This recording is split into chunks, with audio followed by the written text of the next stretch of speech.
प्राचीन समय में एक गांव में एक ब्राह्मण अपने परिवार के साथ रहता था। वो बहुत ही निर्धन था। उसकी पत्नी धार्मिक विचारों वाली महिला थी। वो भगवान शिव की भक्ति और नियम से प्रदोष व्रत करती थी। उन ब्राह्मण दंपति के एक पुत्र भी था। एक दिन वो ब्राह्मण पुत्र अकेला पोटली लेकर गंगा स्नान के लिए गया। मार्ग में उसे चोरों ने पकड़ लिया और उससे धन मांगने लगे। उसने कहा कि मैं तो बहुत ही दरिद्र ब्राह्मण हूँ, मेरे पास धन नहीं है। उन्होंने उसकी पोटली भी देखी, किंतु उसमें भी भोजन के अलावा कुछ नहीं मिला। उस बालक के पास धन न पाकर चोरों ने उसे छोड़ दिया।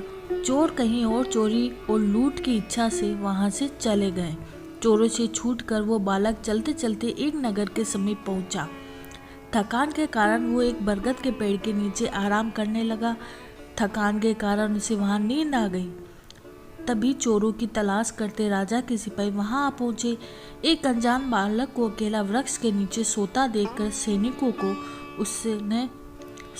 को उससे चोरों के विषय में पूछा।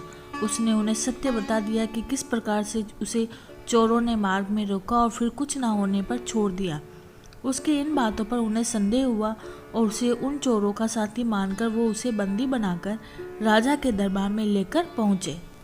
अपने सैनिकों की बात सुनकर राजा ने बिना उस बालक की बात पर ध्यान दिए उसे कारागार में बंद करने का आदेश दे दिया।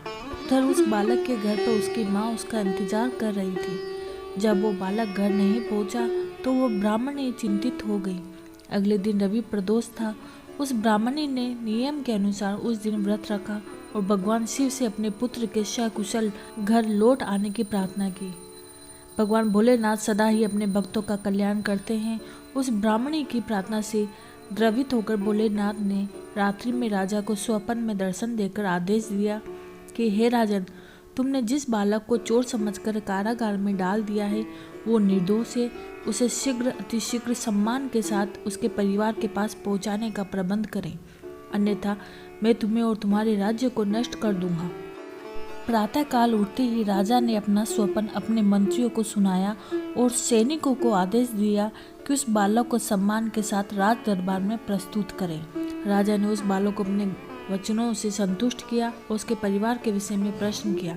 फिर एक दल को उस बालक के माता पिता को लाने के लिए भेजा। राजा के सैनिकों अपने घर आया देखकर ब्राह्मण और ब्राह्मणी डर गए। वो सैनिक उन्हें लेकर राजा के दरबार में पहुंचे। राजा ने उनका सभा में सत्कार किया और उनके सुखमय जीवन के लिए दान में 5 गांव दिए, जिससे उनकी दरिद्रता दूर हो सके। भगवान भोलेनाथ के आशीर्वाद से उस ब्राह्मणी और उसका परिवार सुखमय जीवन व्यतीत करने लगा। जो साधक भगवान शिव की भक्ति करता है, नियम अनुसार विधि विधान से रवि प्रदोष का व्रत एवं पूजन करता है और रवि प्रदोष व्रत कथा कहता है या सुनता है, उस पर भगवान भोलेनाथ की कृपा होती है। उनका जीवन सुखमय होता है, रोगों का नाश होता है और दरिद्रता दूर होती है। जय हो भोले बाबा की। जैसे सबका कल्याण किया वैसे हम सबका कल्याण करें।